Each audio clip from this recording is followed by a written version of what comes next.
I got to tell you, like, it's 26 chapters. It goes 2 decades before they even switched the water. So it really shows you the roadmap to all the conditions and all brick by brick what led to this. But even writing it, I was kind of stunned, even though I've gathered the information. I was stunned by how corrupt this is. I mean, if you think about what you know about this government and how corrupt it is, and then times that by 20, that's what I'm sadly revealing. And the worst part about all this, Jen and Peter, I would say 95% of Flint residents know very little about what I've uncovered or the details of this book, which shows you the failure of shows you the failure of, you want to talk about federal, state, local government. Let's talk federal, state, local, neighborhood media that do not even inform the residents who poisoned you, why, what you could do about it. So I don't really expect to personally make any money off of this book. I don't really care. But if it does anything, I just want as many people in Flint and other similar communities to be able to learn the information of what caused this. So hopefully we could prevent this from happening again. Jordan, I think it's very important that we lean into what's happening in the state of Michigan right now as it relates to what's happening in Gaza. It is pretty obvious that a significant portion of not just the Muslim population, but the population at large, particularly in the Detroit, Flint metro area, Dearborn being obviously the eye of the hurricane, if you will, that have soundly rejected President Biden, have made it very clear that they will not support him for president. And as a result, Michigan is becoming sort of ground zero in many ways. I know people are still thinking it's going to be a state like Pennsylvania or perhaps Arizona, but the way I see it, I really think that Michigan could play a very outsized role in the 2024 election. And as a result, I'm wondering if you've noticed any difference in terms of coverage right now, because Governor Whitmer has had one hell of a PR team protecting her. She obviously intends to run for president in 2028. So they're going to do everything in their capacity to not allow what's happening in Flint, what's happening in Kalamazoo, ever reach the surface in terms of media coverage. So when you talk about in your latest Substack, the media cover-up, it seems to me that this is a really big opportunity, just how big of a cover-up this really is, because this is substantial as far as I can see. Yeah, I mean, it kind of got lost, but Biden did not win in 2020 in terms of the Electoral College by much. Michigan, he only won by 150,000 votes, which, I mean, can flip pretty quickly. And before you even take the Arab American vote out of there, Black men in particular have been fleeing Biden for a lot of reasons. I mean, we could go down the list of abandoned promises. So he was already kind of on the margins there, maybe tied with Trump. And then you factor in, it's not just like Dearborn is Arab Americans who obviously are looking on in horror. I mean, not myself, but reporters have been talking to people in Dearborn who have lost like 10, 15, 20 family members who are still in Gaza.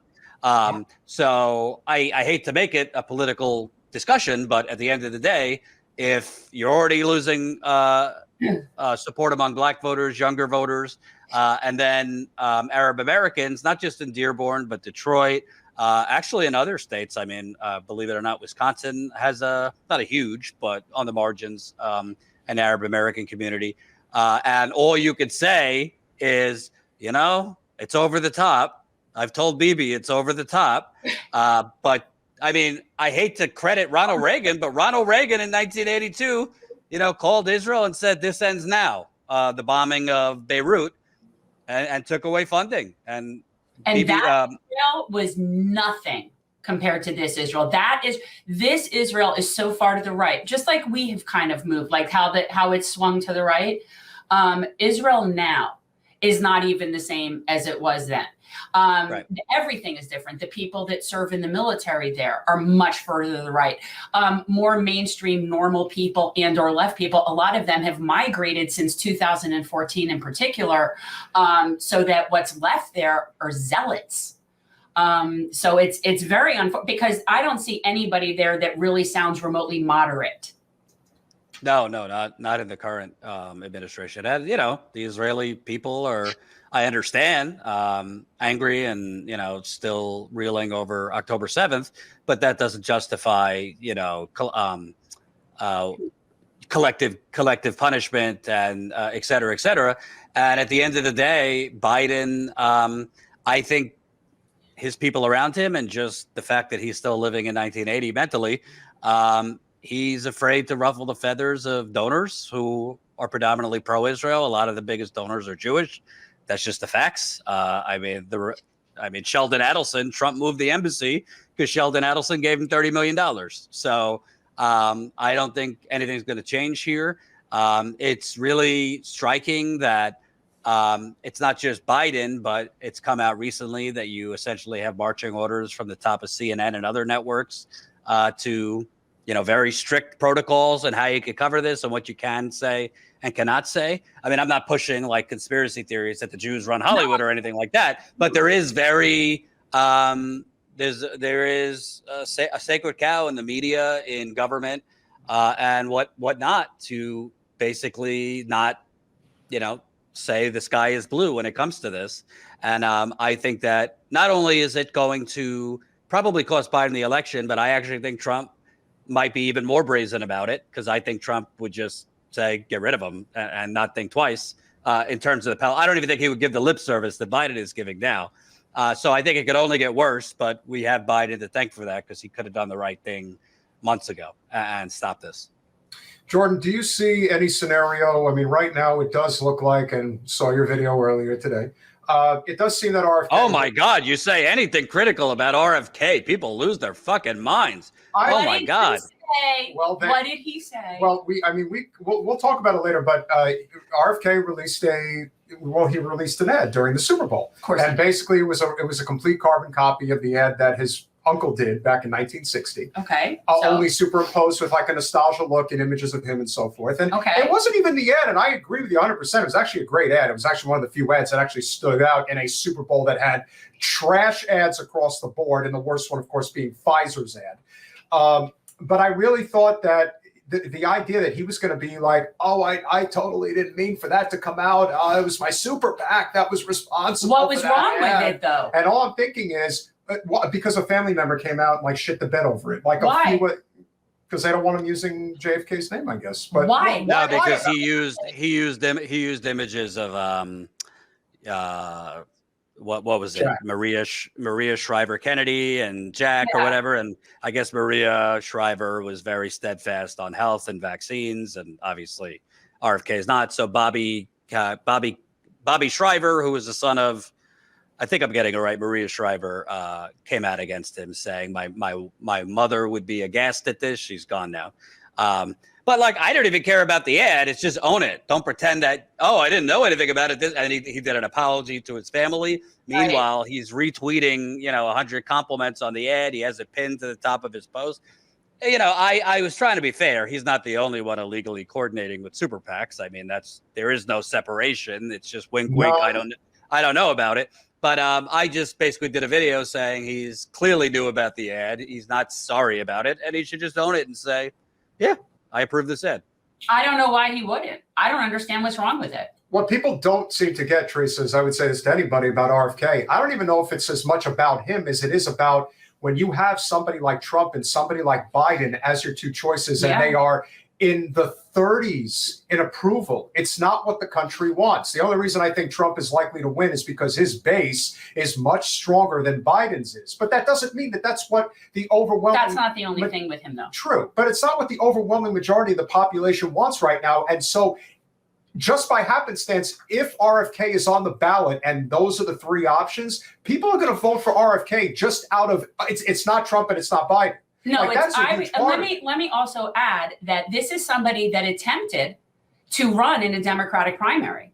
This is somebody who tried to go about this in the Democratic way within the party that his family has been in, and realized very soon that, okay, that's not going to work. So for me, there are people that would vote for him out of spite if it was him versus the other two, because that could have been avoided if they had had a primary in the first place. So I just feel like the idea that he is running as an independent, as sort of a screw you to the Democratic Party, like that pleases me in and of itself. The idea that he's running against the duopoly and has a chance of somewhat making a dent, that pleases me. And it would please me regardless of who that was, truthfully. And I think it's a mixed bag, because on one end, I agree with you. I mean, the Democratic Party deserves the fact that he's challenging them because they rigged the primary. On the other end, I mean, he's an independent in name only. I mean, his entire super PAC paid for that ad is basically funded by two mega Republicans. One is a major Trump, the heir to the Mellon banking fortune, flooded his super PAC. So he's not really like independent. And I think he's politically flexible, I would say. I think he's politically flexible. Would you feel better if it was flooded by Dems?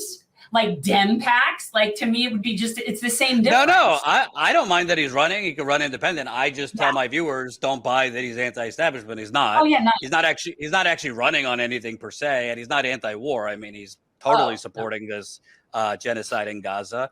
I don't think, I mean, if you ask him about Iran or China, he's not necessarily against more aggressive action towards them. He happened to be against Ukraine, I think, because he saw the writing on the wall and, you know, saw an opening here. But he says he's a champion of the free market.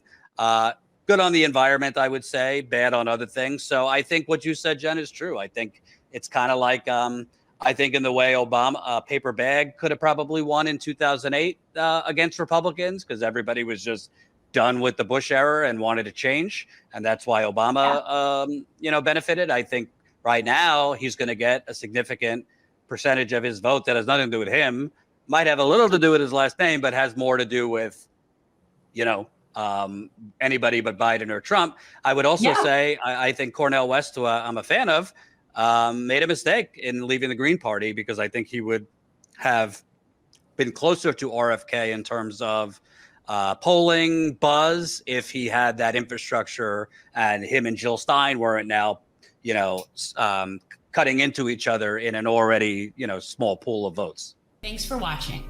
If you want to support our mission to transform politics into service, please like this video, subscribe, follow us on social media, and consider joining our Patreon, where you'll get early access to our interviews as well as other exclusive content. Links are in the description. Peace out.